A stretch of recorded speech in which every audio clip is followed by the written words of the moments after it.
mystery and horror, the air itself is filled with monsters.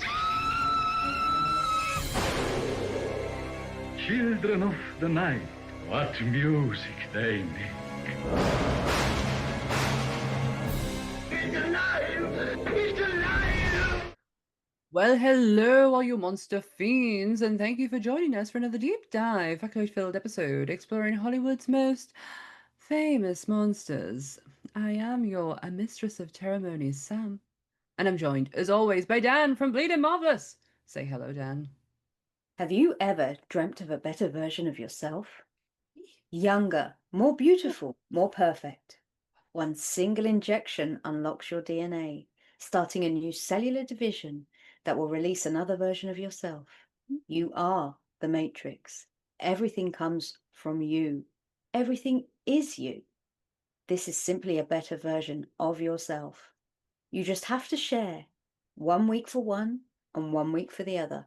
A perfect balance of 7 days each. The one and the only thing not to forget, you are one. You cannot escape from yourself. Hiya! Where do I sign up? I already have. I've done the trade. Look at me. I think we can both say we're guilty of that one. Yeah, I crawled out of the other me's back beginning of last year. Yeah, Yeah. We're not us. no. We're the other ones. But hi, everyone. Welcome to a brand new episode of the Monsters of North podcast. It is your it is your normal scheduled podcast, given that we have just had our mini monster review go out on Friday. Hope you all go and watch the In Search of Darkness documentary. Just going to say that, put that out right now. The flash sale started on Friday. 10 days. Do it. 10 days. Yeah, if you didn't already know, by Dan's amazing speech, we're doing The Substance. Is such a great way to put it. I'll do the disclaimer and I'll do the intro because I just want to. This is one of these movies where I haven't done a lot of research because I just want to hash the fucker out in my brain. So everything discussed in today's episode is our opinions and it's our opinions alone. And if you'd like to discuss anything from today's episode, please come and join us on our socials, or you can join us in the comments section where we can have an open discussion. But what we won't have is anyone coming for us and telling us our opinions are wrong, because we can all agree to disagree in fandom or horror. So let's keep it fun, keep it kind, and keep the toxic behavior out of nerdism. Don't be a dick. Yeah. Just don't do it. Simple as. Yeah. Right. The Substance is the 2024 body horror film or movie. Hey. Written, directed, co-produced, and co-edited by Coralie Fargeat. Fargeat. I think. Fargeat. Oh my gosh, she's French, isn't she? Fargeat, yes. It stars Demi Moore, Margaret Qualley, and Dennis Quaid. Have you have you ever dreamt of a better version of yourself? If you follow the instructions, what could go wrong? As Monsters Up North brings you The Substance. Now, whilst this is a relatively new film, so what we're talking, yeah? Yeah. There's very little about it out there from the workings out because it was such a small film and it was hideously dumped by Universal because they were so scared of this film. A lot of people were. Yeah, so it was originally done under working title, and I think they still have working title in the opening credits. I think so. But it was because working title is a subsidiary of Universal, and so they Universal were originally going to have the banner on it, and then they dropped it to working title because they were so worried.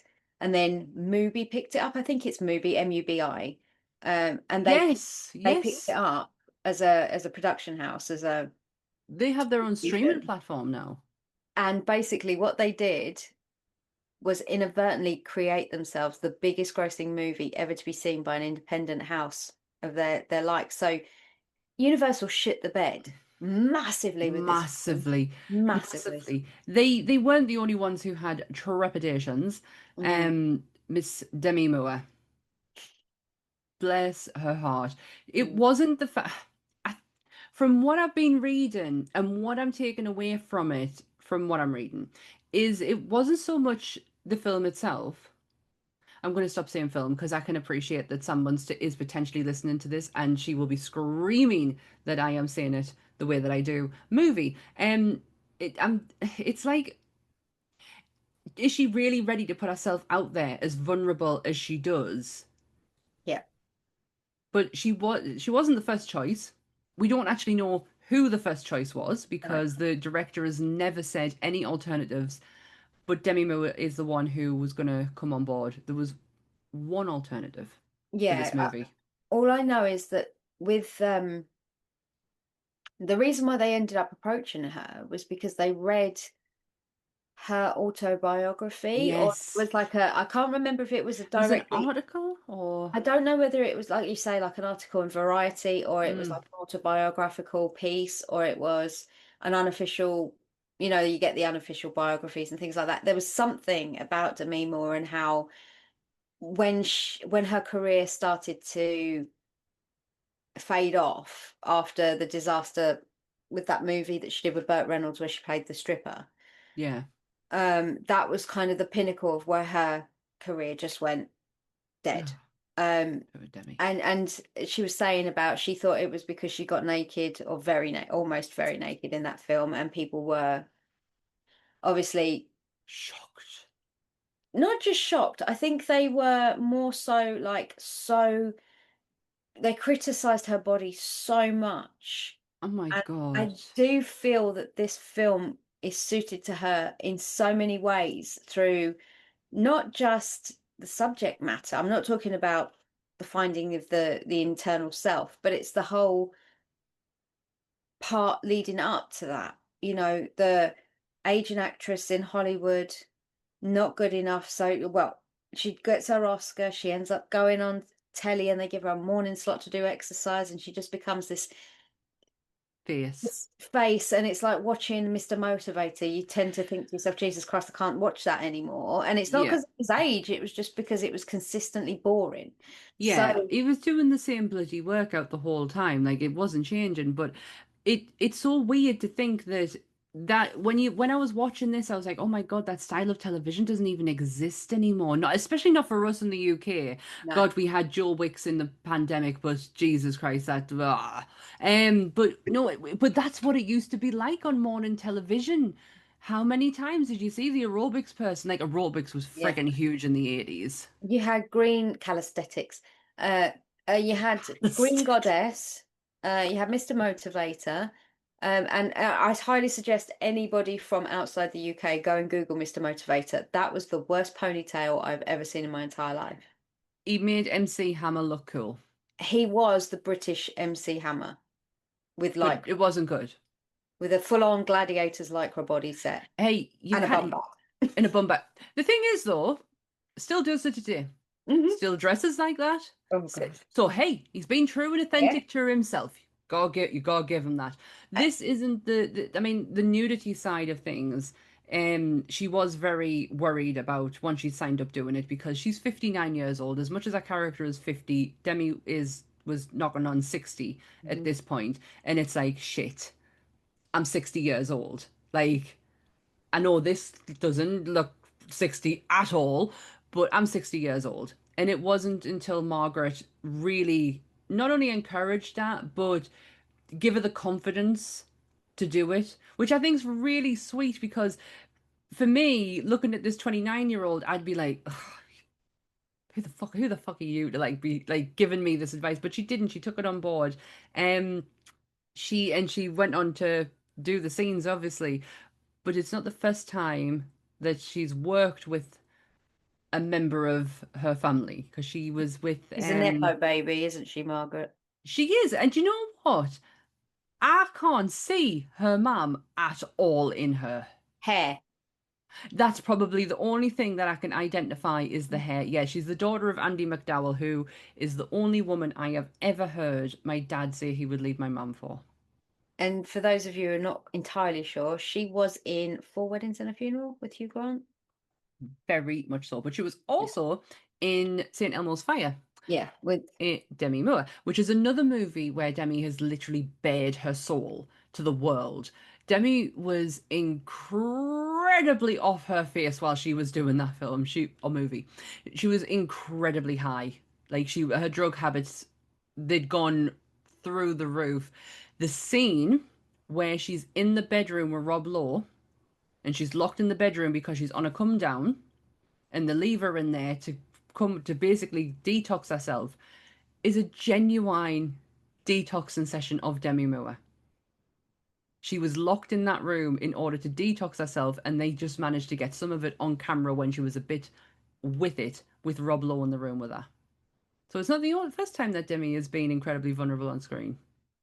I think when I was reading through for the reviews and stuff, I don't think a lot of people got this film that gave it very little. And I'm not saying everybody has to. And I'm not going to, one thing I want to stress very much so, even though I'm going to talk about a lot of feminist themes, my thought process through this isn't from that point of view. I don't believe this is a feminist agenda film. I don't believe it comes out with this hardcore message about, women should be proud of their bodies and they shouldn't do this. And I don't think that's what this was about. And I think a lot of people got incredibly confused with the message that didn't get it. And I have to say, and this is just observation, this is not me saying it from to drive a narrative or not, but the people that didn't get it were majority men in the review sections, and then there were women, but and again, no disrespect, they were very young people. Got you. So the two food groups that this wasn't aimed at, which was men and young people, didn't understand this movie. So I think with me being my age, yeah, and I'm not saying I can empathize with Demi Moore being that age, but being in the entertainment business, being around people, knowing that you have a shelf life, knowing you have an expiry date, and it's always forever coming because there's nothing you can do to stop it, no, is just such a kind of, it's a theme, and it just so happens that it hits women far more than it hits men in the industry. It did hit. It did hit the director and the writer and the creator and the co-producer and whatever names I give her at the beginning. It did hit her in a way that does bring, because I don't know if you've seen the Revenge, her first film, Yes, yeah, her yeah. first movie. That is very feminist, like very feminist themes running throughout it. And she did want to explore. She did want to continue the themes, whether or not that's what you took from it. But that's what she wanted to do, was continue things. But it was more to do with the fact that when she started writing this, she was writing it in her 40s. And she was at a time where she was like, am I actually relevant anymore? Am I actually, do people actually give a shit? Are people actually going to give a shit about this? And then she was like kind of figuring that out. She's writing on the paper, the script. She's writing on the story. And it is like, you get to a certain age where you can sit and think to yourself, God, is my life over now? Is this it? Like, am I done for? Is anyone actually going to give a shit? And that's how the movie kind of, for her writing process, she kind of. And I can see that, it does go through her work, and if it's an allegory for her herself, then that's fine. Yeah. But what, for me, the way I sort of saw this film was that it's a longing for something you can no longer touch, like Yeah. your youth. It's there. You remember it as clear as day. You always have fond nostalgic memories of that time. But this is a case of what if you could make that a reality.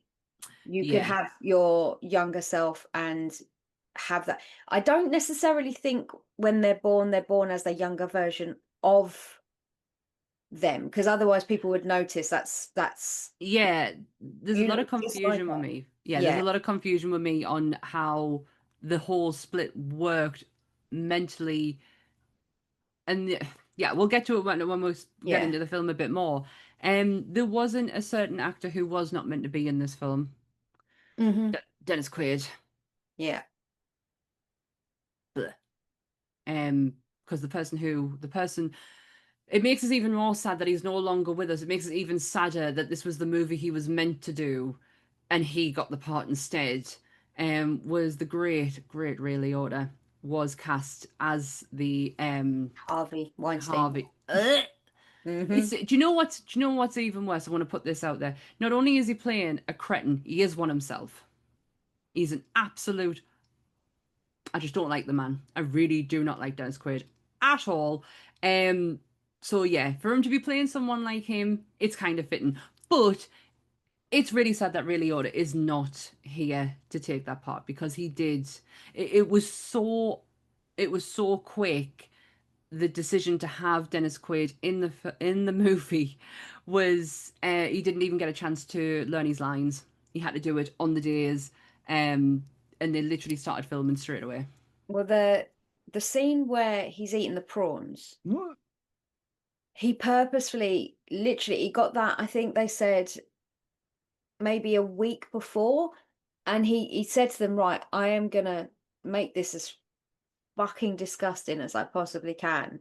So you're gonna have to just keep bringing me prawns, shrimps, whatever they are, wherever you're from, whatever you call them. You're gonna have to keep bringing them to me, and I'm just gonna sit and eat as many as I can, and I'm not gonna use handkerchiefs, I'm not gonna use napkins, I'm gonna let it be everywhere. The worst thing about that scene is where he walks up to that guy and he just rubs his hand down the back of his shirt, and I'm like, you dirty bastard. Dirty bastard! I tell you what, though, we did for all me put me personal feelings aside about him. He did do a hell of a job making him as grim as Yeah, possible. you hated him straight away. You knew exactly who Yeah, he was. You know, yeah, regardless of you if you've had feet in the industry or not, you yeah. know who You this know, guy is. You yeah, know he's the one who makes and breaks you, and you know he's that oh, you just know he's a creepy uh, casting couch kind of ugh, Harvey lech. Weinstein. Exactly. So Dennis Quaid did do a good job with Yeah, him, you know. I can't deny that because he did his job. I really did not like him. Mm, It's just, on the side note, personally, I really do not like him. Leota is still mentioned in the thank yous though mm. on the At the end of the very end, movie. isn't it? Yeah. Yeah. Oh, it's just I would have been interested to. I think he would have taken that in a bit of a more darker. Like, and I don't know if I'm basing that off stuff that I've seen Ray do in the past. Like, he can do dark very good. For me, Ray, I don't know because I really liked Ray in a lot of stuff.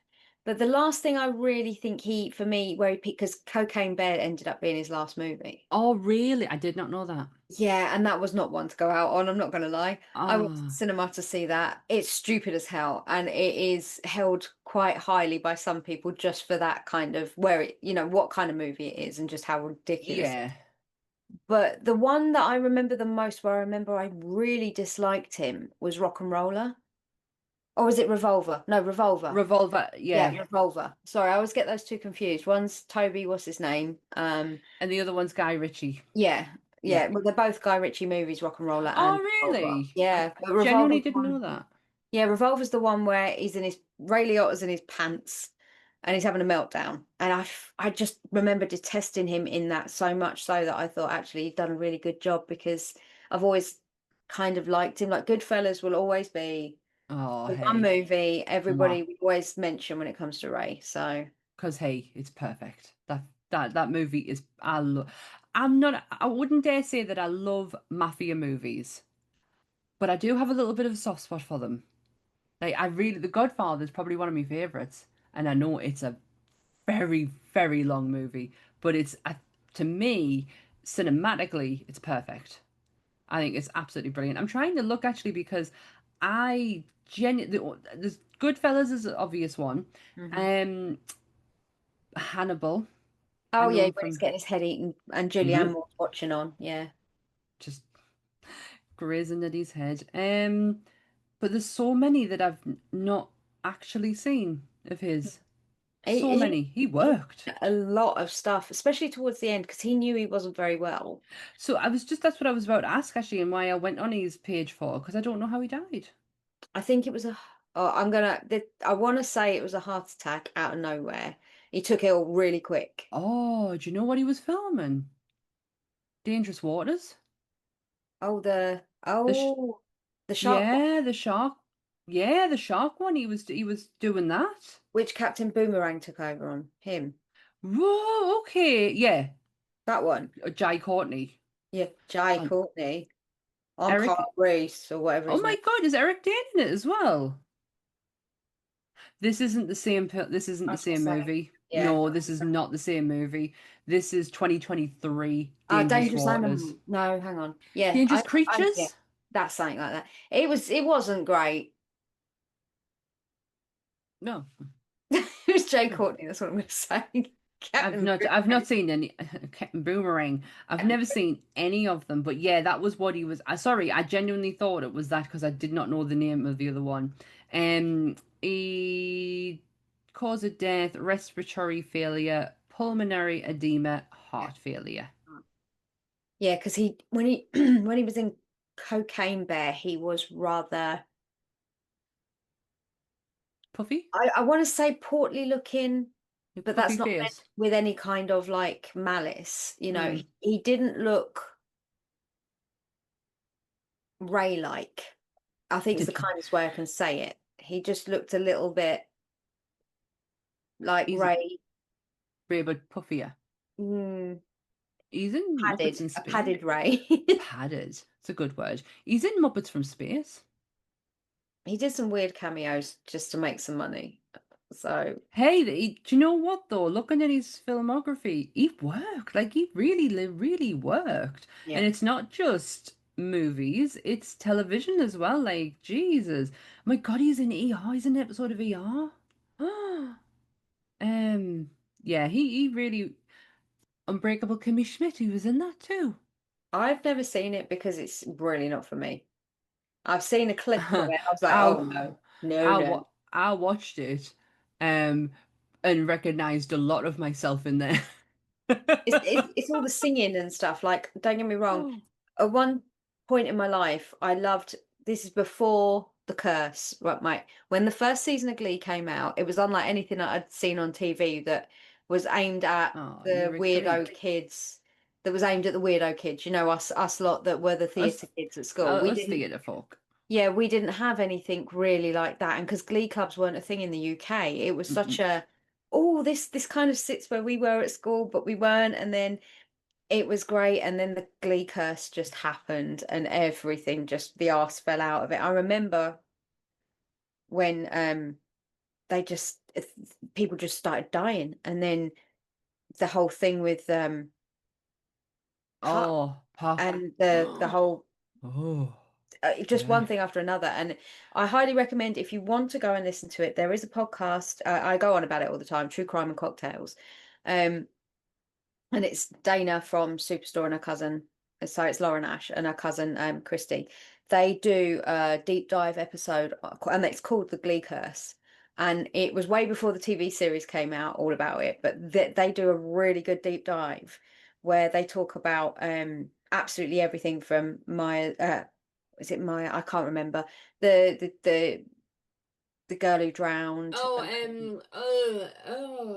Raviva, Yeah, Maya Rivera, yeah.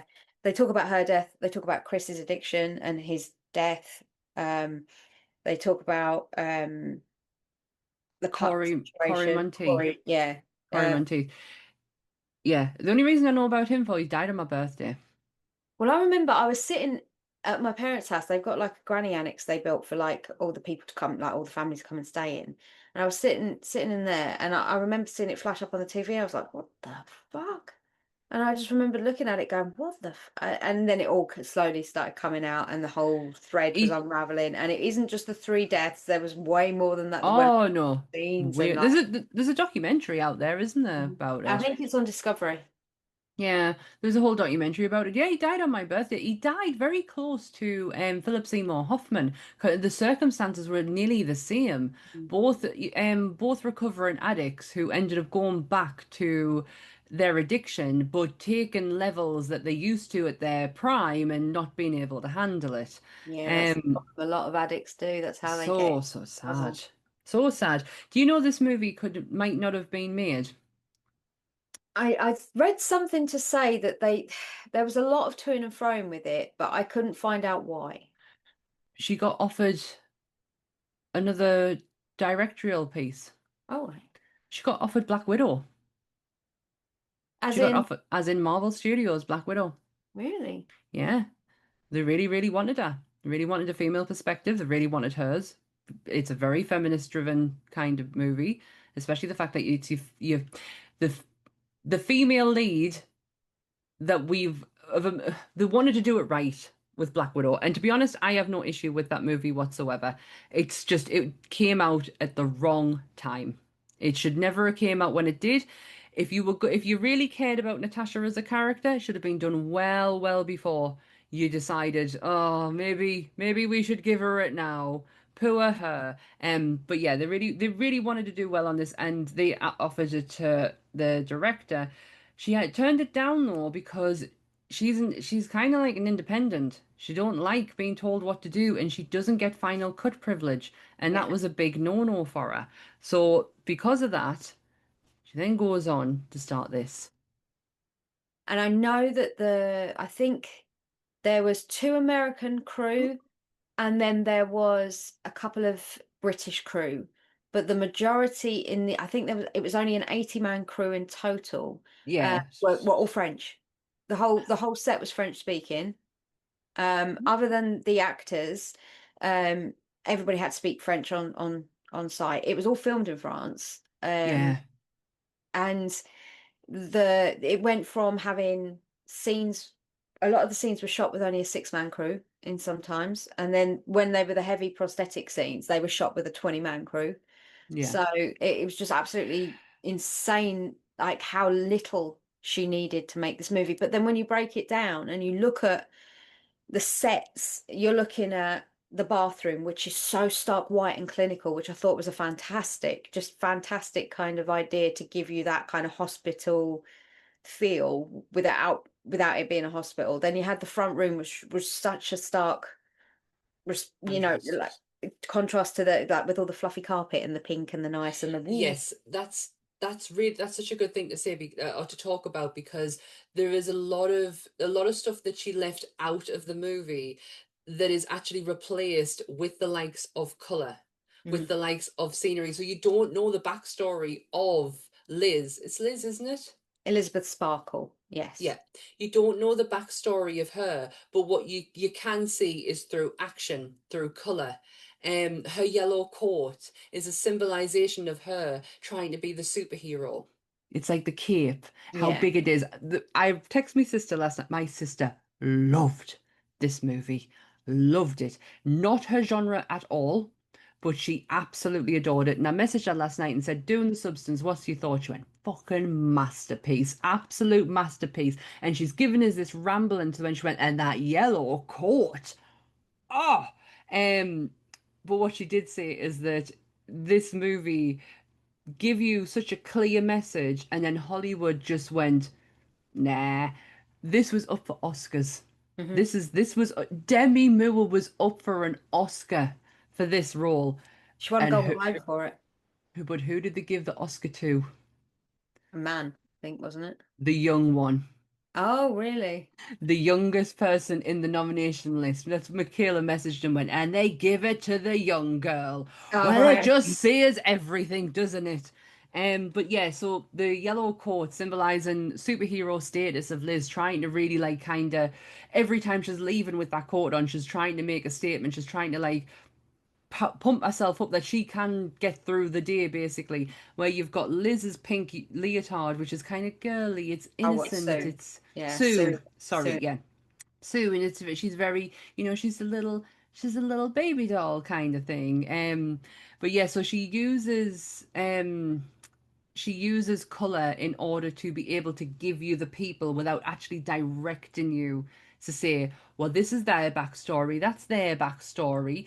She does it, I think, perfectly. Like I really got, you know, what I've been like over the last year with colors and movies and what it actually means, and you know the significance of it. So to look at these two different, they had a signature palette, both of them, Oh so you yeah. knew exactly who they were.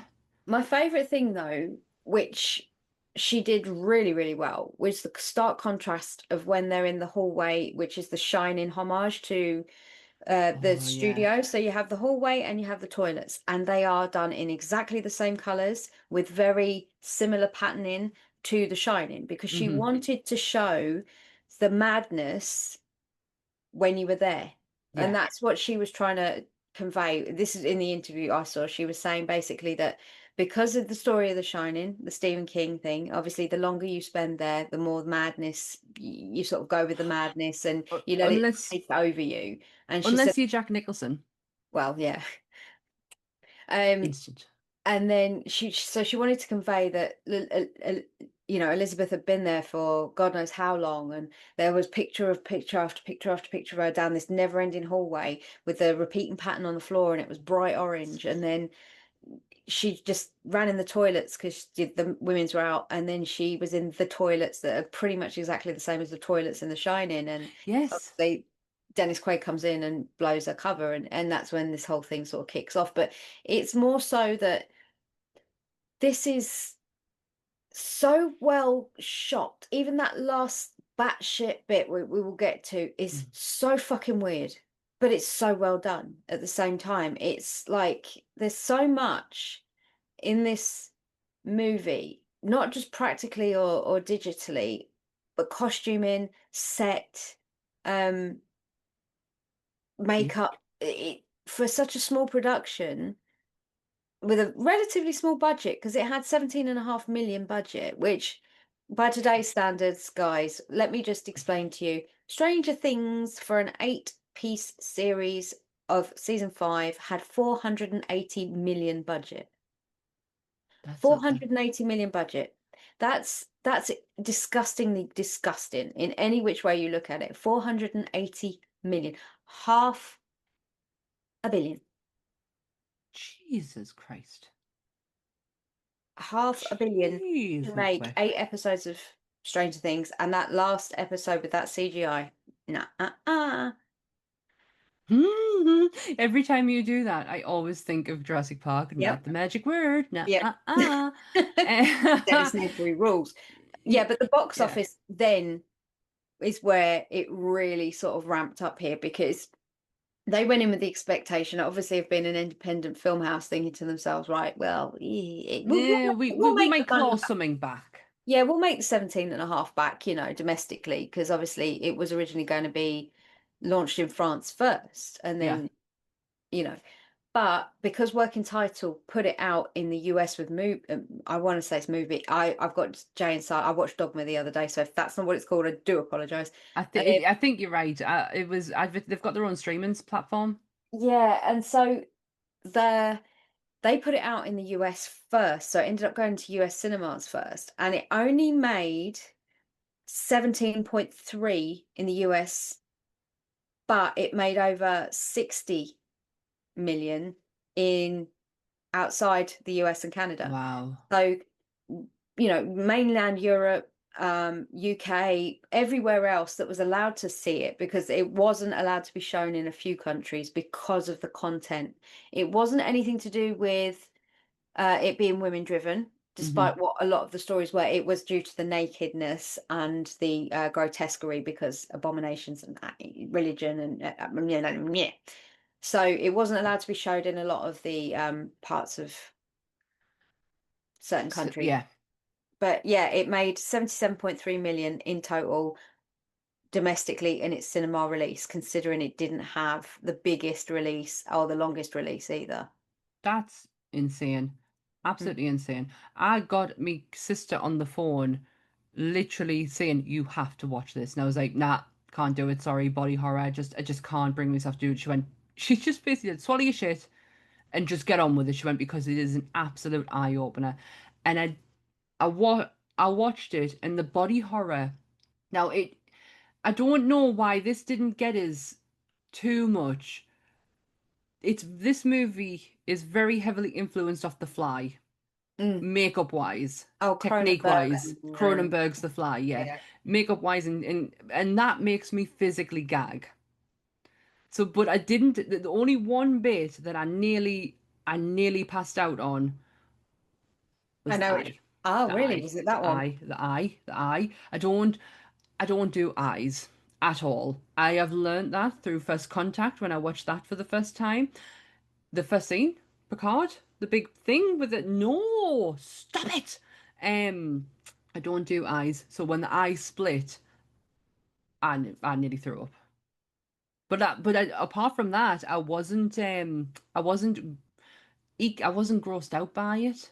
I think they'd shown us though exactly what was going to happen at the beginning when you get the egg and they inject into the yolk and cellular mitosis happens and you Hmm. get the splitting of it turns into two. Hmm. So what that actually was telling you was, They got split. I think this is where it can get muddy. When that happens in the womb, you get twins. Mm. So from the point of view of saying that this is technically part of you, you are one, so you're still Mm. the same person. However, this is just a different version of you. So it still has its own autonomy. Hmm. It can think and feel and all those things, but yet it has to keep depending on you to keep you, and you have to depend on it to keep each other alive. And I think that is where the story can get muddy for people because they don't understand what is happening in Yeah. that kind of part of it. Well, that's a perfect time for us to go through it. Yeah, I think so. Yeah. So we start on Elizabeth Sparkle's 50th birthday. Oh, cool. Fading Hollywood star, um, whose long-term aerobics career is basically coming to an end due to the fact that she's 50, Mm-hmm. even though she looks as banging as what she does. Mm-hmm. She looks spectacular, doesn't she? She does. And anyone who can do that much aerobics without wearing a bra, I don't care whether they're real or fake, I take my hat off to you. Hats off to you. Um, I have a lot of love for Demi Moore. I always have done. I'm on the fence because there's been a few weird stories that have come out about her recently, at Mm. parties, in her in years. So Oh, I'm not saying any of it's true because I don't know, I weren't there. But I'm on the fence about her personally, as in her professional life. yeah. I don't really know much about. She came on my radar in Ghost, obviously, with a lot of people. That's where she started her career for a lot of people. That's where they know her from. Yeah. Um, but she's taken risks because Ghost for her was a risk because she Hmm. didn't think, no one thought Ghost was going to be a success, not even the studios when they had it. They didn't, they just was like, oh, here's Patrick Swayze and Whoopi Goldberg, and they're both of the moment, and we'll just cast this young girl that's not really been in much and have her play like the female lead, and then it just went nuts. It just shouldn't exist, to be And honest she with ended you. up marrying Bruce Willis, and they got three kids together. So that's the extent of my real knowledge of Demi Moore, other than the odd Um, she's been in. So, Obviously Ghost. hmm Um, my do you favorite. know I don't really have. I've never seen that one. I don't really have an opinion on her personal life because then you can go into the whole Ashton Kutcher thing, and you know what I mean. It what gets I'm talking about? Yeah. it just gets icky. I'm just more of her career, because I always remember when Charlie's Angels Full Throttle came out and she was in it, and And she looked absolutely amazing in it. Aesthetically for me, she's always been incredibly pleasing. Like she's I mean, hair wise, I'm trying to get there, kind of thing. Um, but I always remember this is so stupid. I love Beavis and Butthead, right? I think that level of comedy is absolutely hilarious, and it definitely is a very nostalgic thing for me. she's in the movie with Oh, what Bruce. makes America? Yeah, her One. and Bruce are voice characters in it, and oh yeah, I loved her for the fact that she took part in that. Um, but I can't. Oh, A Few Good Men. Holy shit, that is such a good movie. Sorry. She, this is the thing. In this movie, I don't think they could have found someone better to play the part because of her history, because of her. It's kind of like a biographical kind of, as much as it can be, of her life at that point, because the ridicule she went through for showing her body all that time ago, and how they said, oh, this looks bad, this looks bad. So then she went on a plastic surgery kick, and then everybody was like, what do you get plastic surgery for? It's disgusting. Now look at your body. Now look what you've done to it. So she went through this whole rigmarole of no matter what she did, it wasn't good enough. So she had this reference to pull from as an actress going into this movie. Yeah, she's kind of been fighting that whole she's been fighting the whole body empowerment for quite some time. In when she did Vanity Fair with Annie Leibovitz, I hopefully Leibovitz, have yeah. Leibovitz. I actually have one of her reference books. It's worth quite a bit of money, but I have one of her reference books. Apparently I she's quite arsehole. I have her A Year in the Life, Mm. and it's the photograph she took within the year, and it's the year our partner died, and there's some absolutely beautiful photographs in there. But yeah, so when she did that, when she was pregnant, remember the pregnancy shot, Demi Moore's pregnancy shot. Yeah. She was when she was pregnant with Scout. Um, she got absolutely pulled through the coals for it but all she was doing was going body positivity. Yes, I am pregnant. Look at it. There's no editing whatsoever. It's scars and stretch marks and everything. She's done it a fair few times where she's kind of like, and she's gone to the same person to do it. Um, but yeah, she's kind of like been fighting that narrative for some time. It makes for all that she was never the first choice to do this, it makes sense that she is doing it. To Yeah, me, anyway. because she goes to this meal with the producer. This is after basically the toilet was out of order. She ran into the men's, went into the stall, and then the Harvey Weinstein Stoon guy Bleh. comes running in, Dennis Quaid, and goes for a piss. And I love the way they film him always like right up his nostrils. Mm-hmm. Like they always do up shots with him just to make him look really disgustingly vile. Anyway, he's having a conversation on his Bluetooth while he's taking a piss, because multitasking. And he's then saying about how that old bitch, why she's still here, don't know how she's not here. We need someone younger. We've got to do this. We've got to do that. And so she obviously overhears all this, and she's well aware of what he's saying. And then he invites her out to a meal, and he never comes out with it. He never tells her that she's not wanted back. And then when she has one line with him of dialogue in Yeah, this that's it. whole movie, and it's this one thing she says to him, like he says something like, and he's waving the shrimps around whilst he's got covered in like his food, and he's waving the shrimp around, and she's like, what do I know, or something to that effect. Mm-hmm. She's trying to get out of him what he says, what he's trying to say, and then he literally waves the prawn around, and he was like, and then he sees this other guy and he runs away because he's a chicken shit and he doesn't want to have to tell her she can't run the show, she can't be on the show anymore. So technically no one ever tells her. She's just sat there after he gets up and runs away with the other guy, and she's just trying to take it all in, and she's Yeah. just like, her life, the day she hit 50, her life has come crashing around her. Everything she knew, Oscar winner, star on Hollywood Boulevard, her own aerobic show for God knows how long, she just thought that was her life. Mm-hmm. And then she hit the golden age, which is a no-no in Hollywood. Yeah. And Who is she? yeah, she was Like, completely disregarded. yeah. Like, who is she now if she's not all these things that she's being known for? And that kind of plays a theme, especially at the end. Mm, But she crashes a car because she's distracted by a billboard of herself being taken down. Oh, yeah. holy shit, this Hollywood skyline that they did to create Hollywood, it was so bright. Mm. Like, you want to talk about color themes? Hollywood was bright. The billboards were freaking massive.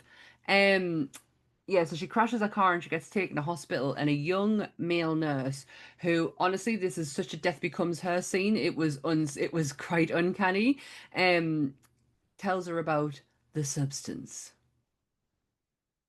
a black market drug that promises more younger, more beautiful, more perfect version of yourself. Does that again sound like death becomes her? Yeah, no Isabella Rossellini in this one though. Darn it. It does, and you can understand when you catch someone who's in who's just had the news broken to them, and they haven't even had time to grieve their career. They haven't even had time to grieve their former life. They literally have just been hit with this information, like Like you're smack no in the longer face. worthy, you're no longer relevant, you're no longer wanted, Yeah. and you have to deal with all of those things whilst realizing that you've got to do something with your life. She hasn't even had a chance to digest the Yeah. information and then to even formulate a plan. Because let's be honest, she could have turned this around, but she's so wrapped up with the fact she's no longer wanted anymore or she's no longer needed that it completely consumes her. So when this idea comes to, like, when she's handed the idea of the substance, it's an easy way for her to be able to process something. So she starts to watch that little It's a trailer on the thing. it's a get out of jail card. Yeah, she watches the trailer and then she's like, "Oh, what the fuck is this?" And she throws the USB in the bin. And then she tries to do something with the rest of her day, doesn't she? Or she Yeah, tries to she think about tries, but doing something, and she doesn't know what to do with herself. because She's she so doesn't know who she is. Yeah, she's just so confused with what to do with herself. So she fishes it out the bin. And then she rings up and says, "I'd like to place an order." Gets really drunk, and then realizes that did she make a mistake when she placed the order? And then she's like, "Well, I'll just go and see what it's about."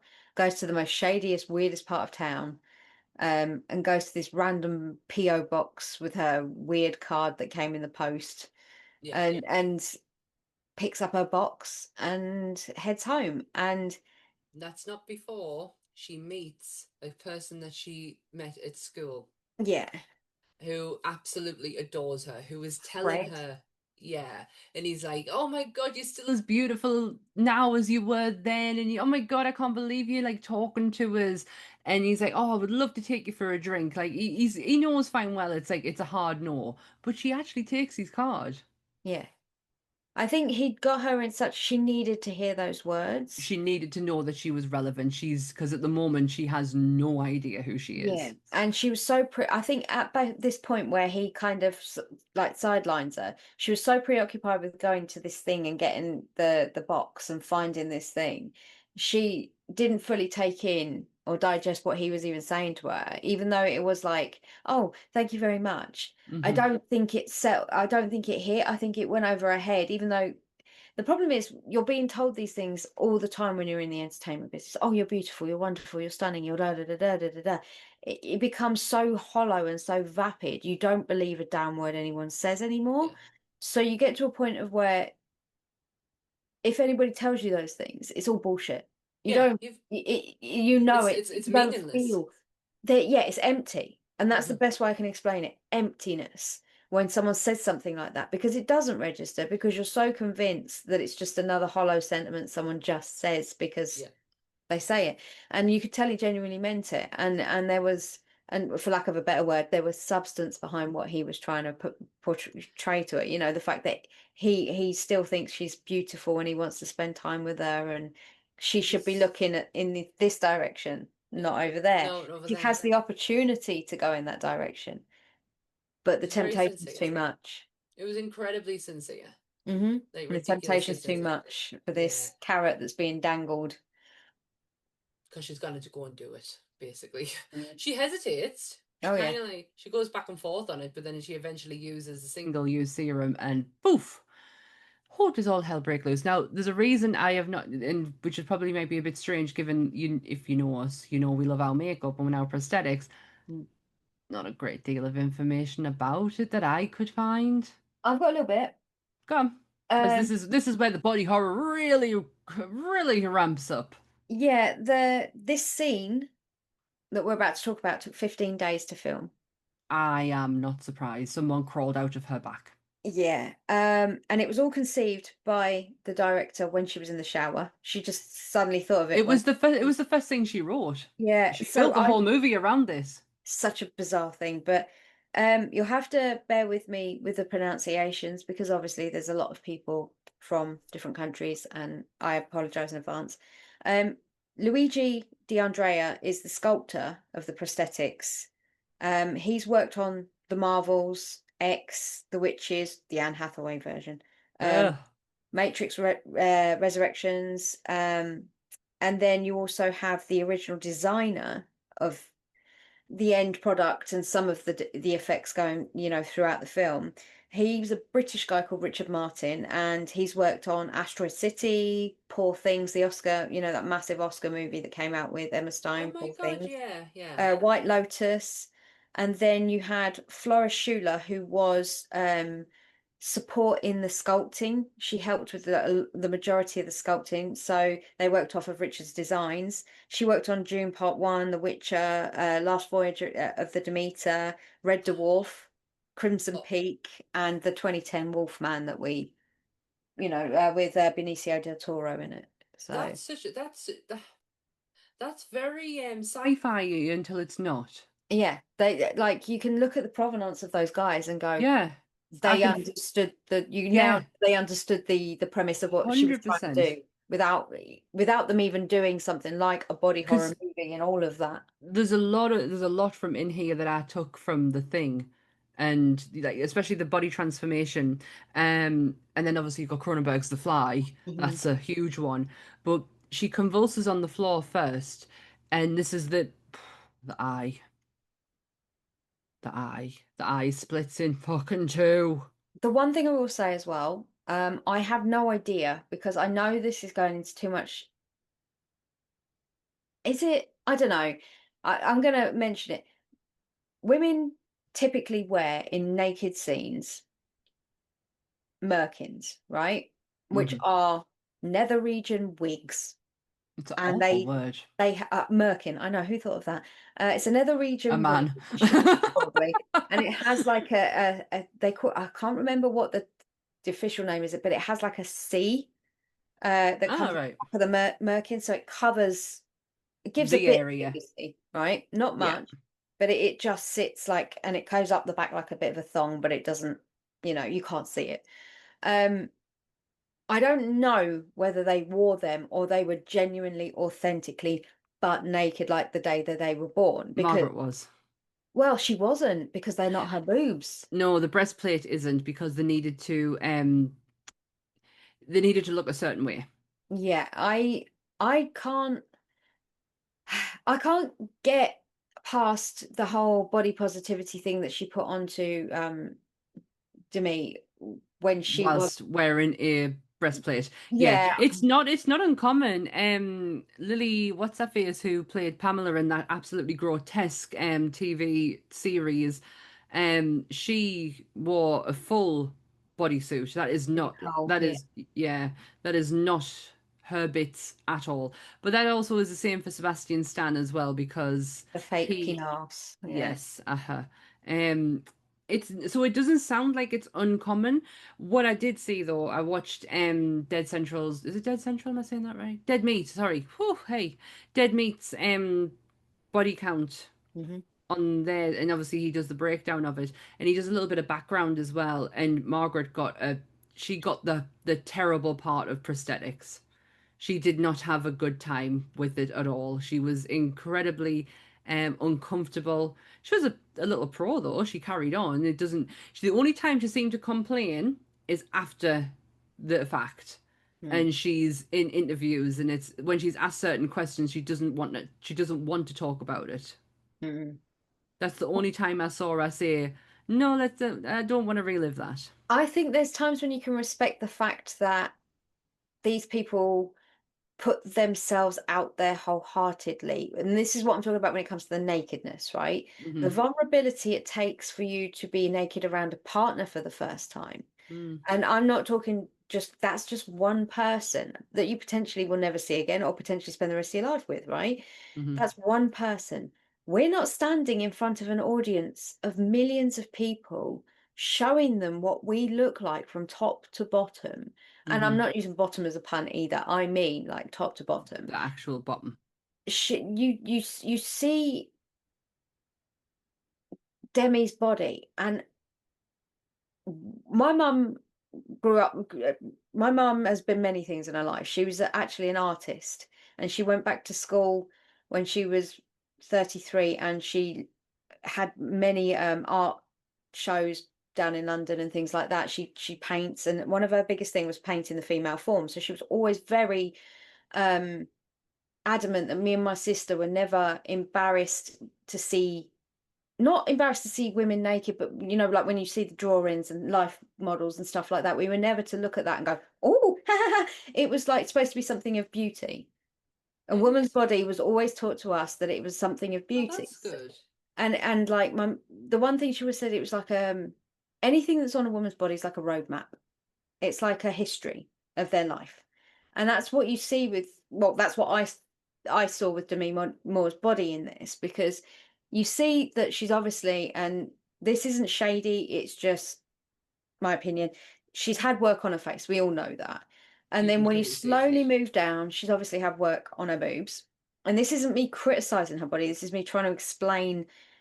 You see her body, she's birthed 3 children. She's, her my bum doesn't sit where it used to sit. Her bum's not sitting where it used to sit. And you only made to look at these things because they then compare it to the flip side, so like shot for shot. Mm. And it becomes something that you're looking at and you're thinking, but that's a body that's lived. Yeah. That's a body that's seen things, and that's a body that's done things, and But I cannot. you know as well as yourself when something changes, even if it's mentally or physically, you can look in the mirror and not even recognize yourself anymore. Yeah. So watching her do that, and that level of vulnerability that it takes from both of them, but more so to me because she is 59 when she shot this. Margaret's only 29. With all the deepest of respects, nudie scenes are technically expected from girls of her age. Whilst I know you don't have to do them. And Yeah. I understand all that. It's got to be, I only truly believe in them if there's something that warrants and adds to the story. Mm. But as a 29-year-old, she can't have the same experience that Demi's having while No, shooting this film. So, no, that's probably a good way of saying it. The experience is definitely different. yeah, There is a different level of vulnerability when it comes to yeah, Demi because there's 59 years of and not just that, an trauma. absolute well, there's the scrutiny of the 90s, that whole Mm. decade where she was completely scrutinized for either being too overly sexual, not too much sexual. She wasn't enough for to be like, do you know what I mean? It was Fake either she was too much or she was boobs. never enough. Yeah, yeah. And there was never that line, and she's constantly had that fight and fight and fight. So when it comes to this and bearing it all, it's like, oh Christ, like I tip my hat to your lady. Yeah, I felt Um, like I wasn't looking at someone who was naked. I think that's what I'm trying to say. I think I was just looking at it from you're looking at the body as in yeah. we're supposed to look at that and go, oh, poor her. Oh, No, God no. that's kind of what a lot of people thought that was supposed to happen. You're Oh, the supposed to look at it and go, "Oh, poor her! Look at her body. She's now supposed to be 50 in this, and look at what's happened to her body." And pity never come into my mind when she's yeah, standing in front of that mirror. I'm going, God, girl, yes, yes, lady. Yeah. So the first. This is the transformation. yeah, this is where they take the activator. Yes, the activator. So there's the activate. Good, we're gonna. So yes, the activator, Mhm. where she literally births another person from her back. Which to this day, it doesn't make any sense how quickly There that is happened. But absolutely no scientific logic when it comes no, down to birthing a person out of your back. But when we're in the science fictiony realm of things, it's genius. That's of course, 100%. yeah. Come out the back. Out the Yeah, but back. a full-grown human, because that's what she needs to be. A younger Hmm.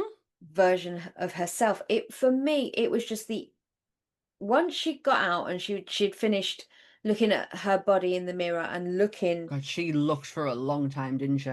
they did hang over that one a bit more than they did with Demi, which I was like, okay, I'm sure there's reasons for it. It's But probably because it's rebirth. yeah, It's the fact that at this stage she's never seen this before. yeah, What is balancing all it. this? Look Yeah. at me, I look great.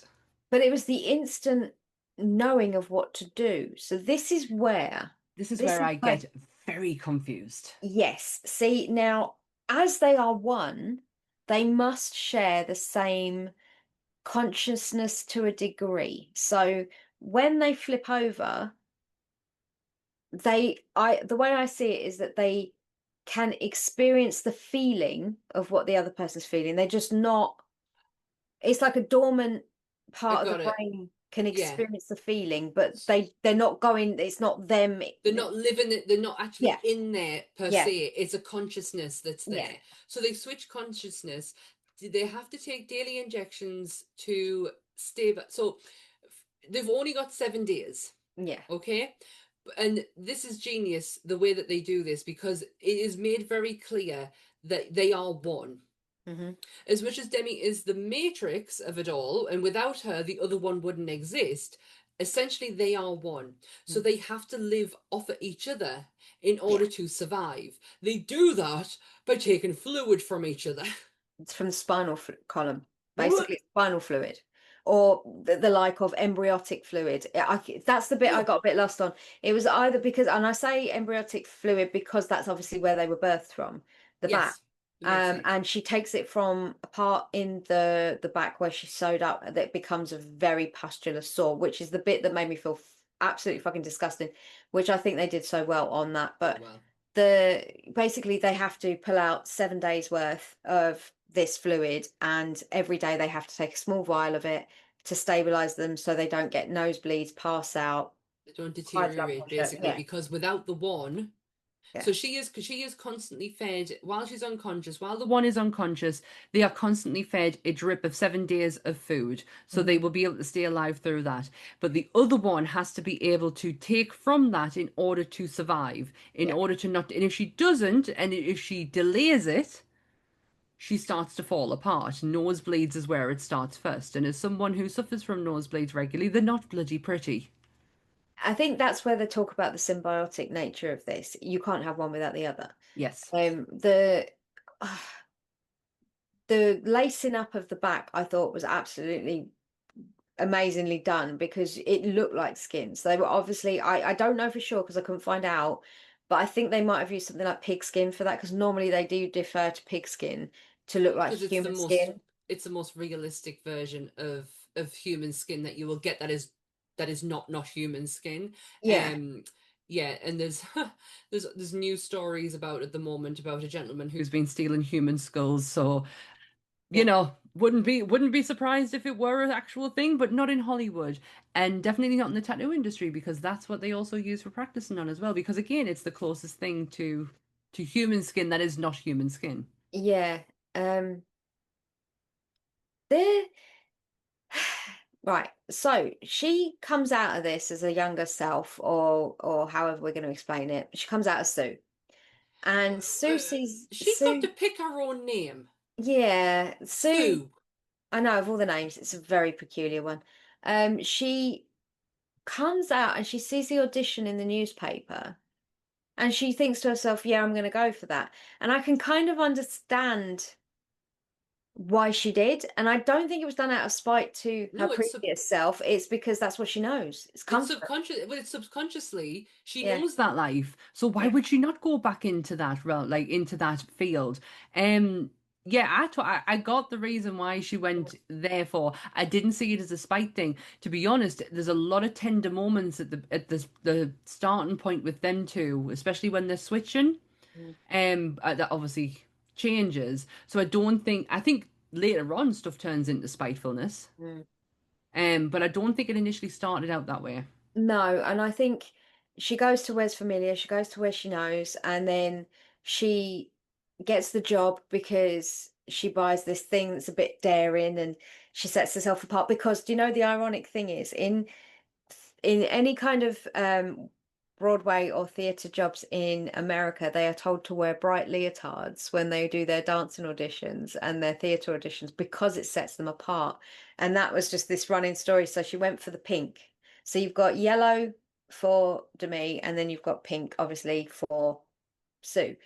And it is a very risky leotard. I mean, I don't know There's why. a few moments where I was like, whew, Yeah, that's lady. disappearing up there, and I know there's nothing more you want to do than to hook that out of the butt crack, do a bit of rectal archaeology, get that out of there.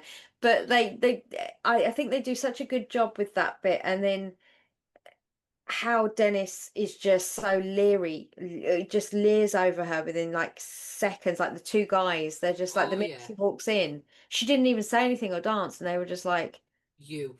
you, because the previous woman they said, oh, it's too bad her boobs weren't in the middle of her face or something. And it was just like, Yeah, they just took one look at that. What I really liked about Sue's appearance is how Glowy her skin was. It didn't even look real. but did you notice? I loved the way that they didn't belittle any other woman. So they didn't show the previous woman's No. face. They didn't show her body type, really. It was a quick, she walked past the camera really quickly. And it was just like, I loved the fact that that actress wasn't going to be like a criticized for when she was being criticized, you don't know who we she don't was. we don't need to see that. This is just from Exactly. the point of view from them dickhead men. So Yeah. we don't need to see that part. And I really appreciate it. There's a lot of things I appreciate about the way that women are treated in this movie. And obviously the message that's trying to be not trying, the message that is being put out there. Elizabeth starts to live the life. No, Sue starts to live. So why did she call herself Sue? I think she panicked and it just come Of out. all the names, honestly, if I'm going to be living that like Hollywood lifestyle, I'm going for something like Chardonnay. All right. Was it Wags? Was that? Yeah, I'm going for something like of. Come on, her counterpart is Elizabeth Sparkle, and she goes with Sue. And this is no disrespect to any Sues out there. Sue. Yeah, I'm going out with a glitz glamour name. I just, yeah. Desiree. Chardonnay. Chardonnay. I think I'd go with Chardonnay actually. Or some form of wine name. I was gonna say sparkling wine. Sauvignon Blanc. Pinot Noir. I'm not good on wine, so I don't know. Rioja. Rioja. That is so southern.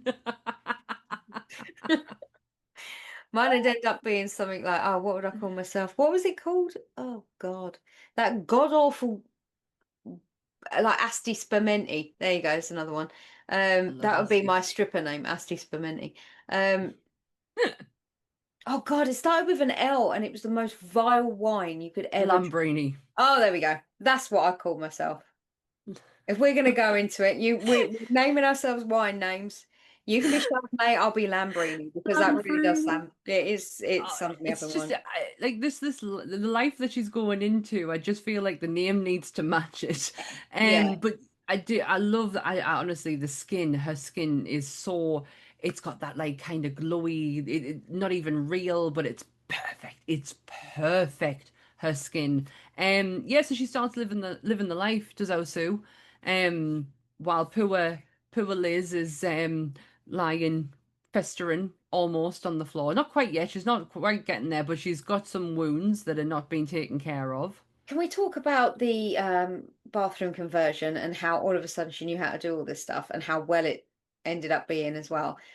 That was a little bit bothersome to me because all of a sudden she has all these skills out of nowhere to be able to cut a hole and put a door in and create a whole new room within a room. I'm like, okay, I know I'm not supposed to question this. I know it's movie magic, it's but you movie know, magic. go, you're But a no, fetus. You've been alive 7 days. How Yeah. the fucking How are you creating this almost panic? I was honestly, See, it just screamed panic room to me, but it's not. Yeah. It's a Heidi room, isn't it? Yeah. I don't have the answer. No, And it's I don't possibly expect there to because be. I am incredibly tired, but also movie magic. That's all I can come up with. But I get what you mean. It's it's very rare. Force Awakens. You Yeah. are a baby Jedi. How are you doing all these tricks? I think that this is where then you keep seeing the rapid succession of 7, 7, 7, 7, 7. So you're seeing Elizabeth slowly getting more and more exhausted and worn out, and her job is to go and collect the next pack of food and the next bits, and then She has to like really set everything up and then yeah, become almost a recluse. Her 7 days are torturous. They're awful. yeah, Sue is living a life, but it starts to take a toll on Liz because the eating starts because she's got nothing else to do but to constantly keep eating. So she's not looking after herself, which means that Sue, when it comes to her 7 days, is starting to feel the slight effects of it.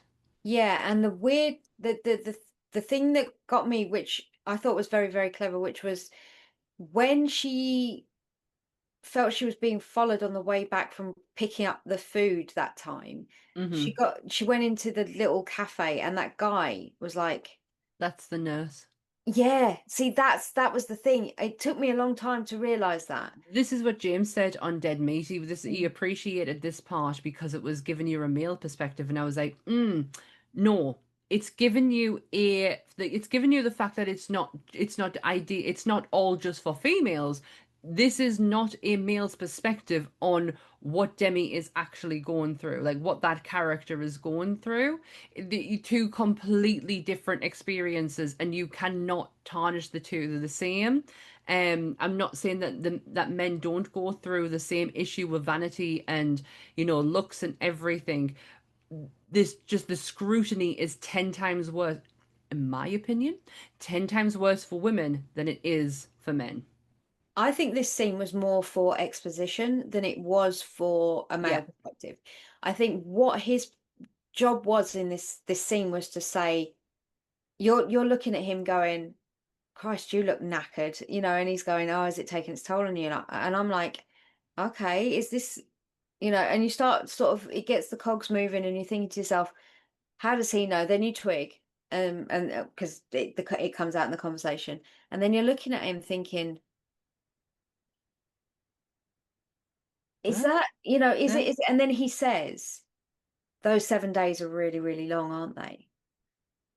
They're And, very lonely. and this is what I think, this is where it comes in, that you realize that they are sharing that consciousness, because this is where Elizabeth gets to the point of where she cannot wait for her 7 days to be over, but to feel Yeah. what Sue's doing in And those to not 7 days. be alone anymore. To Mm, not because in her 7 days She is all on her own. She's so lonely. It's almost like she knows.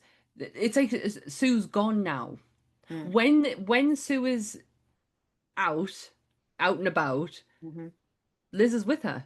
mm, But when Liz is the person, when she's having her 7 days, she's on her own. Sue's gone. yeah.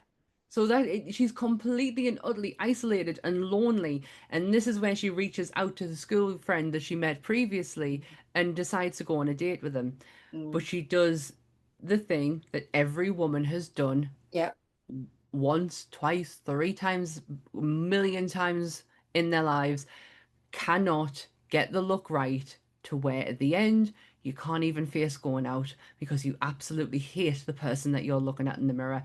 What got me is that she kept adding more and adding more, adding more. Regardless of how much more she was adding, she still looked absolutely beautiful, Mm, but it was just getting more and more, oh, pantomimey. It was very the makeup. I'm especially talking about yeah. how much blusher she was putting on, how much red lipstick that she was shoving on. She then starts adding more clothes, adding more layers. Oh, it was heartbreaking to watch because it's something I have been through so many times myself. Just before this is where I think Sue had taken maybe 1 or 2 days longer, So and that's what this is. her Yeah, finger starts to rot just before yeah. this bit. So then she rings up the substance people, and she's like, we have an issue. She's taking more than she should. And they're like, you're one, get over it, sort it out. No, You're, you need to sort this out. yeah.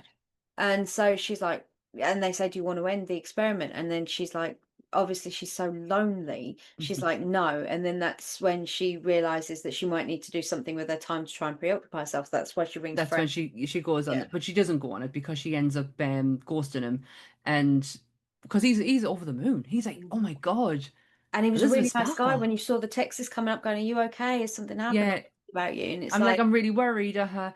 Oh, it was sad, but yeah, Sue is starting to take liberties yeah. and starting to be out in the open longer than what she should be, which means that Elizabeth is not getting fed.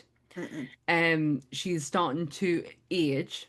So, but they start to have the tenderness and whatever however way they were treating each other. This is where it starts really changing, because Sue starts to resent Liz for her overeating, because it is starting to have an effect on her and her 7 days, and especially when she does the scene with the chicken and the leg. I never got it in the first place, but Yeah. on rewatch I understood it fully. It's just it's not they're not so to me it wasn't a case of they're not saying a chicken thingy came out of her leg. It's what that chicken is actually physically doing to, like, what the bad food and the crappy food is physically doing to her. I'm just going to show you it in, like, It's in this. manifested in her butt. Yes, And, uh-huh. it's in her stomach. And like, yeah, it was basically, she's showing, it's coming out in her. Her behavior is Yes. coming out in her to get across that her behavior is also coming out in her. Hmm. Um, and yeah, so because Sue's career is taking off and it's doing really, really well, and then they tell her ratings are through the roof, she's got the best show, so they've given her the New Year's Eve show to host Yeah. this New Year's Eve show. And I thought, why would you give an aerobics girl a New Year's Eve presenting when she's, all she's used to saying is pump it up. But she stole her line as well, didn't she? So She not did only, this as well. yeah, she stole her line. Yeah, so what Sue ends up doing is stockpiling body fluid, so she can actually be out in the open a lot more, which means that it has taken a drastic and dramatic turn on Liz. For every month that she is out, which is 3 in total, Liz is starting to become Mm. no more of how we recognized her when we first saw her. Her body, like basically, she's Everything. stolen her life, and that is exactly an allegory for this entire movie. Hmm. Sue has stolen her life, and we're not talking just about her life force, like Oh her no, not yeah, body, physically she's stolen that from her, but she's also stolen her house, her career, her everything. yeah, her everything. And so this is what's happened, and the only way for Sue to get some the most grossest thing was watching the necrosis of that fucking injection site get worse and worse and worse and worse. And then when she pulls out the brown fluid and she's just like, it's just like nothing's left in that little capsule and it was all brown and tar like, and I was like, ugh. Ugh.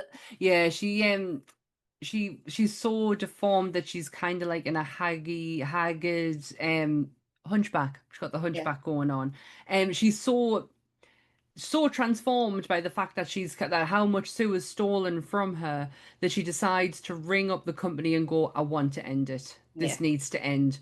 Um and she nearly does it until she realizes, actually, I need you.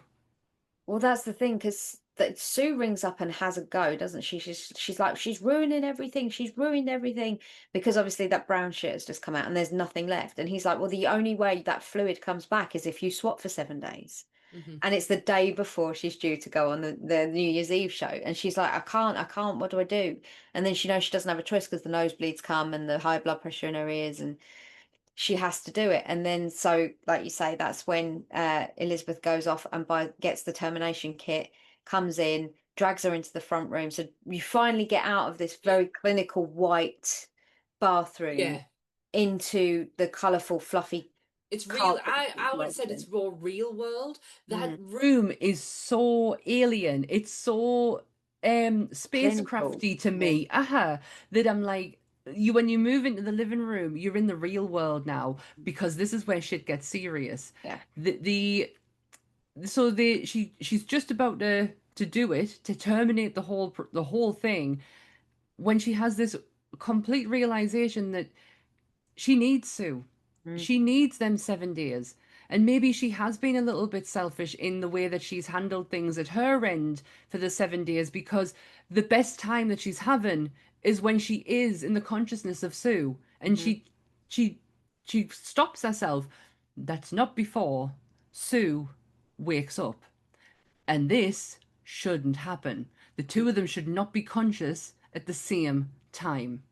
Because she didn't give her the full injection. She managed to get about 3/4 of that termination injection in, didn't she? And then that's when she pulled it out and she's like, oh shit, no, no, no, no.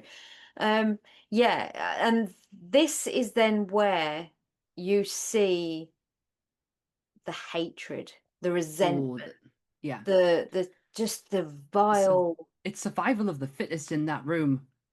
And Like, you know that Elizabeth was never going to win in that situation because she'd no, given her everything. everything. But Sue, because obviously she realizes what the plan was, and that was to just.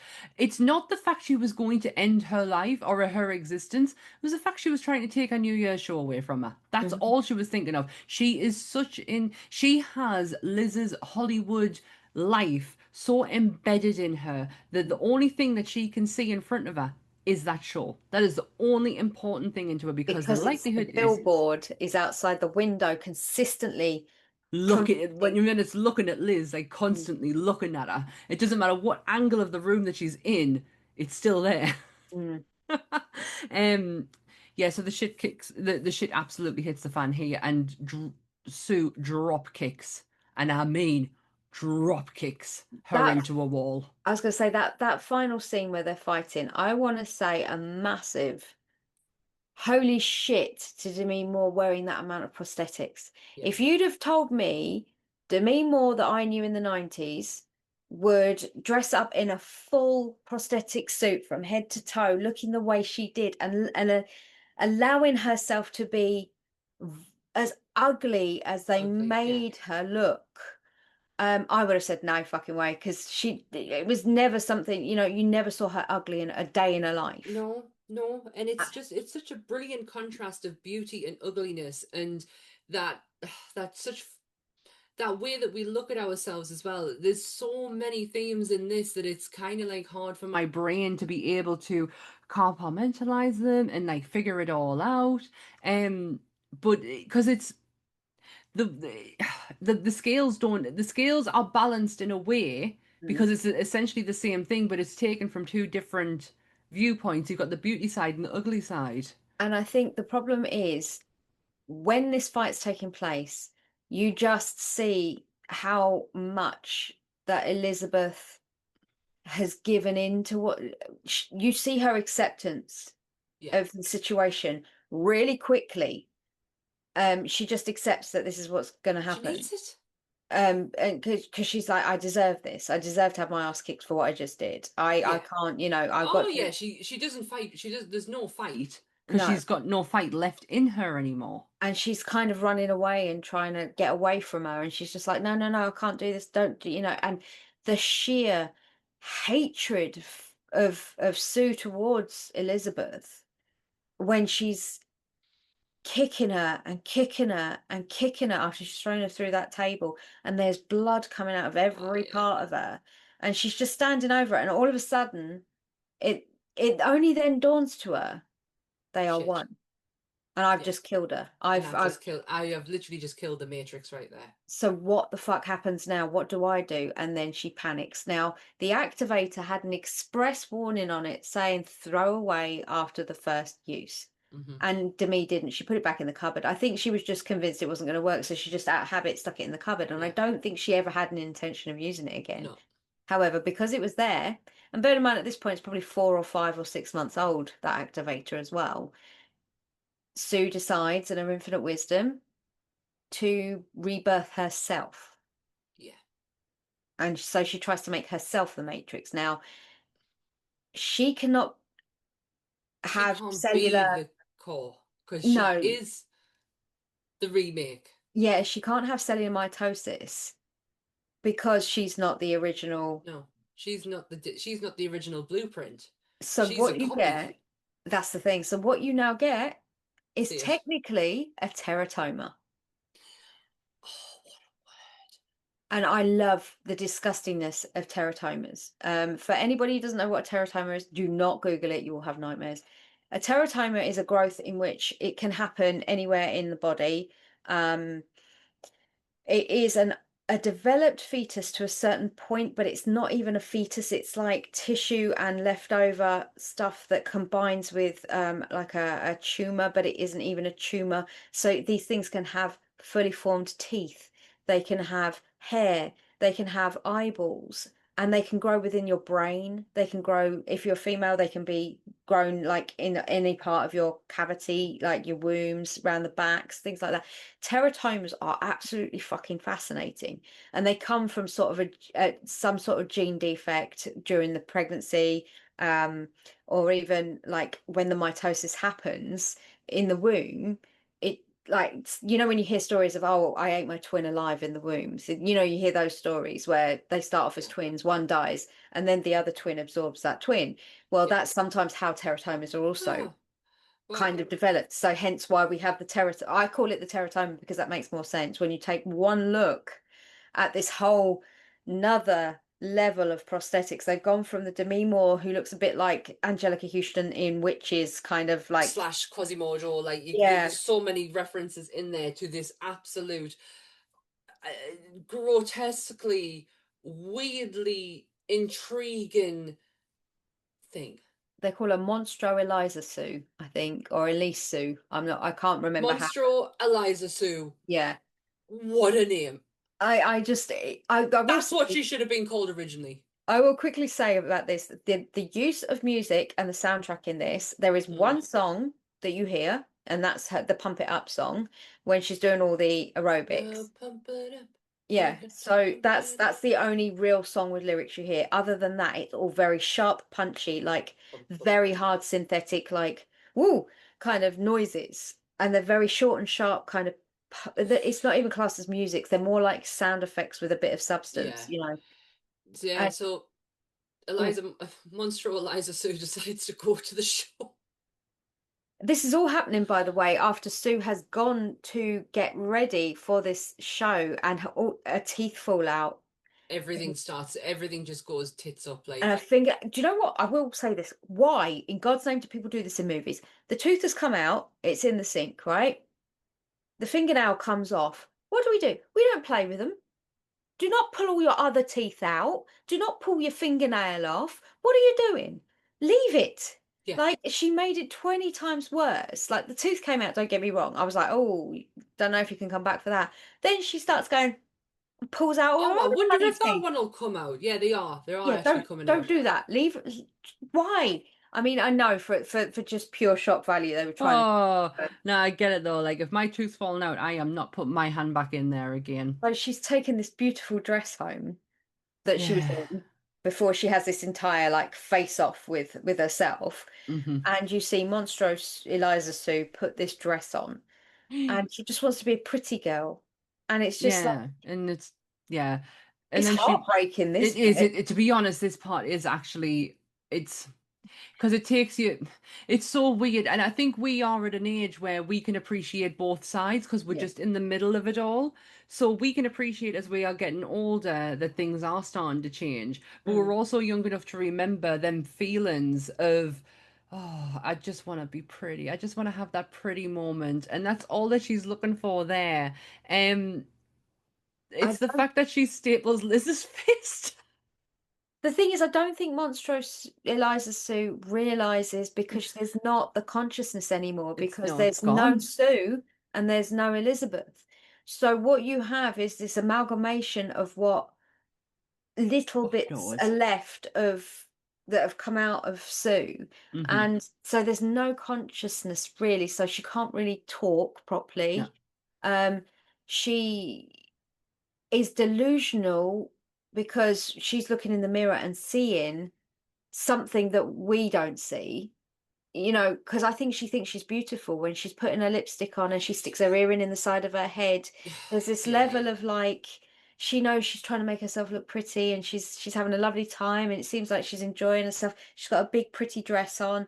The only thing that makes me go, well, why did you do that, was sticking the face of Elizabeth on the front. That was the bit I was like, but Yeah, then it makes sense in regards to how she is regarded when she walks that's into not. the set, and nobody calls it out because they've never actually looked at Sue.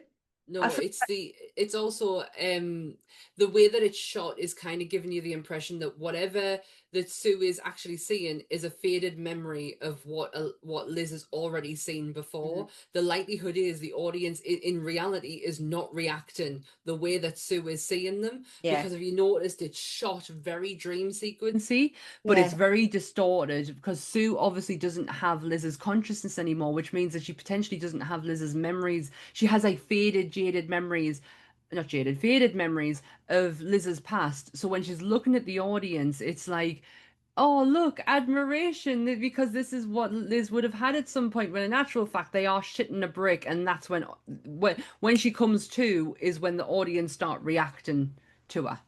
So my question to you is, Mm. this last sequence when the homunculus monstro Eliza Sue is born, did this happen, or is this what happens to both of them when they've died? This is like their personal hell, and this is what they're going to relive over and over. Because this is another narrative I saw. Someone said Oh. that this never happened. So this sequence where you see Monstrose Sue going to the place, getting her head cut off, exploding, and all that sort of stuff, that never actually happens. Oh, She okay. exists. It's like how when they both died, this is Hmm. the dream they went into because they both That moment of the admiration and everything. No? just the whole thing, yeah, just No, the whole idea of her coming out of their death, no. I and think it this. being, I genuinely think the audience did absolutely rip her to pieces. Whatever happened, whatever was shown on screen, genuinely happened. right. The only thing the only thing that I saw was or noticed different shooting wise was the way that she was looking through at the audience, and it was very dream sequency. I don't think this is no. I don't think it's that deep. I think that it's deep enough that it doesn't need to go that deep where we're in the likes of personal hell. Yeah, because um, that's what I saw quite a few people getting the narrative of. They said, well, it seems like now they're both dead. It's like the personal hell they've gone to because this is what they've created between the two of them. Like yeah, this. I think there's deep messages there. I don't think it's that deep. Because when Monster Eliza Sue does get destroyed, she ends up being splattered with Liz's face directly on her Hollywood star. Mm. What I absolutely adore is not only this shot, but the fact that nobody gave a shit to where this machine, this cleaning machine, goes over the top, sucks it up, and she's gone forever. And just carried on normal business as Absolutely. usual. The colors, everything's in there. The yellow's in there, the pink's in there. It's all a combination of them two designed colors for each of them is combined in that place right there. Yeah, it's incredibly it's an incredibly significant a significant movie in respect to looking at women and the not only how we view ourselves, but how we feel other people view us, how they do generally view us, how we are spoke about, how our bodies are constantly on. If we're not thinking about it ourselves, somebody else is talking about it. Yeah, there's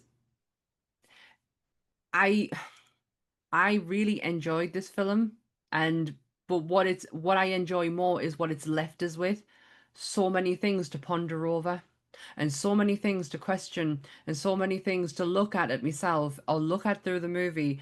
I love when a film does, sorry, I love when a movie does that to me. I I love when it leaves us with something that I can't quite really physically talk about properly because I'm still trying to negotiate everything in my own head. The only one movie that's ever done that to us but it stayed with us for such a long time was Tusk. which we will cover at some point. We will most definitely be doing Tusk. I can guarantee you that. But yeah, Tusk really stayed with me for nearly, I'm talking like months, where all I thought about was this narrative of what Kevin was trying to tell us with this story of this man changing another man into a walrus. Yeah. We all know Kevin used to smoke a lot of weed, so Still But does. no, he's had to give it up now, hasn't he? He's been clean for about 2 years, I think. Oh, good for him. Yeah. That man can do no wrong in my eyes. But yeah, there was the whole thing where, for me, what I took away from this film, whilst I do know, and I know it can be seen in any which way your brain thinks, you're going to see it, whatever way your brain lets you see it. For me, this was just purely about a woman's value to herself and to others. That's all this film was about to me. Yeah. It was about how much value you put in yourself and how much you let others value you as a person, value your worth. And if you don't think you're worthy, then you have to take charge of that for yourself. Yeah. We're not here for long. And this is me being deathly serious and doing one of these boring fucking like epiphany moments, but none of us, male film, we're not here for long. You've got to make the best of what you can with what you have. Yeah. You can't just let things pass you by. And I'm not saying say yes to every opportunity or any of that sort of stuff, but it goes fucking quick the older you get. And let me tell you, I can blink and miss 6 weeks and not completely understand what happened in the last 6 weeks. And I'm only 45. Life fucking goes quick and you don't have a lot of it. Enjoy what you do. There's Eat no that go fucking around. chocolate cake. Who gives a shit if you have a saggy butt? Who Yeah. gives a crap if your boobs hang down by your belly button? Because the Doesn't minute, matter. yeah, because the first part is working on yourself and working on working on everything Dan's just said. But then the second part is stop fucking giving your opinion. Opinions, because nobody gives a shit. Mm. Nobody gives a shit if you've got an opinion on somebody and their appearance. Their appearance does not fucking matter. No, Because it shouldn't, because you wouldn't, because they wouldn't like it if they were on the receiving end of it. Yeah, I mean, on the same vein, I would like to say though, if you choose to have your boobs done or your bum lifted or your face lifted, good for you. This isn't me saying to any of those things, you should live the life of just acceptance. No, you do what you No. want to do, what's best for you. If you feel like having a butt lift, a boob lift, a stomach lift, a tummy tuck, a fucking hairline, a brow lift, if you want Hey. any of those things and you can afford it and you're not going to get yourself in debt and you are going to feel 20 times better just by looking in the mirror, live that life. You go for it. Same with if you don't want any of those things and you're happy just to accept that this is the lemons we've all got, Yeah. good on you too. I genuinely think it is a movie that does force you to recognize mortality as much as it does Oh, 100%. value, for sure. 100%. I am one of these people who am very much of the notion you do you and what is best for you, whatever shape that takes you in, cosmetically, non-cosmetically, whatever suits you. I am someone who genuinely is okay with the idea of cosmetic surgery. Yeah. I will this year have new teeth. Um, that is going to happen. That is the last stage of this little journey that I have been on personally, is my teeth. And to be honest, it wasn't going to be. I was going to go and get my chest done. I was going to go and get my boobs done because for myself, I'm going to get very personal here. I was flat chested until I was 20 years old. I have nothing, by the way. There's very little here, but because of me weight, I was never in proportion, so it always looked incredibly weird. Now I've lost weight, I'm in proportion, and I'm actually okay with them. So they're getting left alone, but I'm getting my teeth done. So I am very much for the cosmetic surgery. I really don't care, and nobody else should, because nobody else should have a fucking opinion on exactly how you look. And I am so fucking tired. I am going to get into a rant I possibly can't get myself out of. Okay. So I am going to ask you, do you have any one-star reviews? I do. I The genuinely first don't one- know. Do you know what? I don't really know if I want to know. I'm quite worried about these ones. They are technically, these are half stars. This first one was a half star off Letterbox, and it was from Play for Forever, and it was left on the 18th of November, 2024. This film hates women so much, it's almost unreal. What? Completely missed the point of the movie. Completely missed the point of the movie, but okay. Oh, okay. What were they watching the same thing? Again, I think these were both guys. Oh, Oh, I know okay. the next one's Neither. definitely a guy. But Yeah, again, I'm not saying nobody men couldn't have got this. I'm not saying there are men that person did past not. every single male by this movie. I'm not No, saying, no, it generally didn't. From the people who the videos that I have watched, they got it. They yeah. fully got it. That person did not. Well, the second one was from Rotten Tomatoes, and it was from the audience review section, so it was half star from that. Um, this is from Nate Butts. Name. Worst movie ever, and I've Mm-mm. seen many movies. Stab your eyes out for a better experience. Well, my friend, you've clearly not watched The Dark Tower because that is the worst movie that was ever made. So I That is such a bold. That is so bold. To even if there's some parts of this that you do not like, do not agree with, this is not the worst movie ever made. a lot of people just didn't understand how they got from the first part to the last 20 minutes. That was the main pet peeve in all the reviews. Last 20 minutes ruined for me. It was 5 star until then. Now it's only going to be a star because I hated the last 20 minutes. Fine, your opinion. Great. Okay. But Okay. I don't know. I don't know if it's because, again, when it comes to this, I don't know because we look at everything. We are reviewing this, so therefore we need to look at the deeper meanings and the themes, and So I don't know. Again, I'm very tired, so I really don't know at this point. Um. Oh, this bit I am really interested about.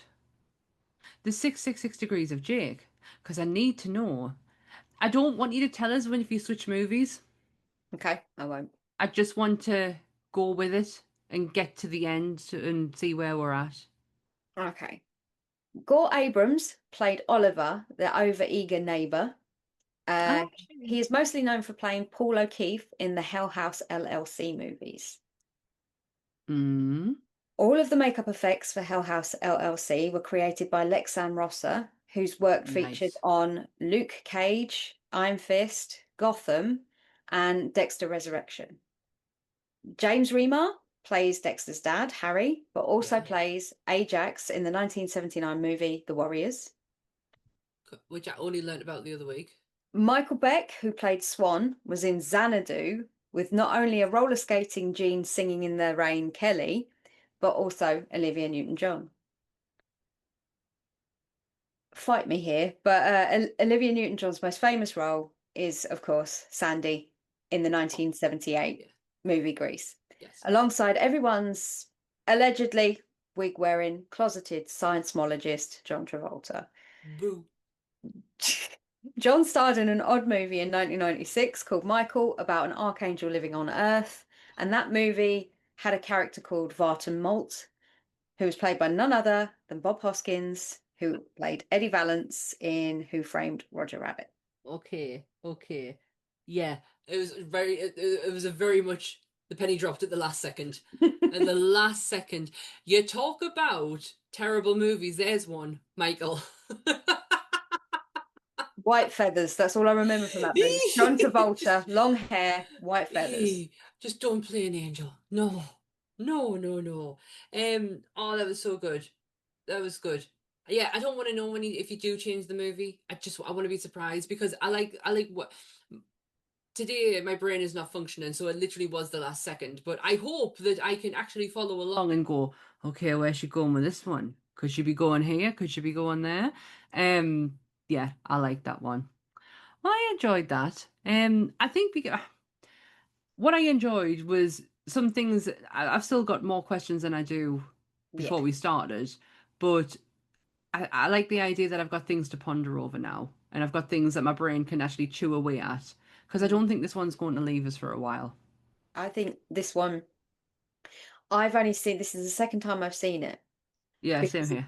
the first time I could play it scene by scene in my head for months afterwards. Yeah, but I don't feel like this is a movie that you could like, oh, I'm bored. I'm just I'll gonna just put stick the it on and substance. give it a Yeah, watch. I'll put the substance on. Yeah, no, I don't think that's one of them. I can do that with a thing, but I don't think I could do that with this. It's something. It's such a. I don't know what I'm looking for. It's not a binge. It's not a like a. It's not a. I don't feel it's a comfort movie. It's an important movie, but I don't feel it's a comfort movie. No, no, you don't want to be faced with your own mortality Fuck for no, 2.5 hours, on a regular basis anyway. So no, not at all. So that was the substance. Next week. Next week, we are going back to something we tried last year. We debuted it with our very, very lovely, beautiful, and oh my gosh, I love this girl so much, Sam Munster, where we did When Monsters Meets Monsters. We are returning that next week, but we're not going to tell you who with. It's going to be a surprise. So you'll have to tune in or see my socials or see the Monsters Up North podcast socials when I put that episode out. So yeah, we did it. Yay. I'm so tired. mhm. I like so tired. My face feels like it's getting like bigger and bigger, like because your eyes feel like they're going really small. They're probably not, but that's what it feels like right now. So yeah, we are on the Nutty Up North YouTube channel. Our episodes hit every Monday at 10 o'clock. The audio for the episode comes out on the same day from anywhere you get your podcast from. If you search the Monsters Up North podcast, you'll find us. If you can, go and give some love on our In Search of Darkness review that we did that came out on Friday.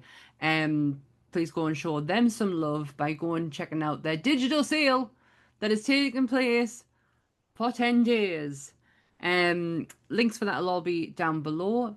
But for us, the links for Bleeding Marvelous, Monsters Up North, Nerdy Up North are where, Dan? Down there. Now, are they shiny, glittery, or are they? Is It's it? called cherry ice. Ooh, Ooh. It's kind of like this. It's not glitter. no, they It's look just very super shiny. shiny. Yeah, look really shiny. It's I like like. a two-tony because it's kind of dark red, but not dark red at the same time. I don't know why Frankie Goes to Hollywood goes into my head. Two tribes came on there. When two tribes, two tone. I don't know. Where's my brain going to?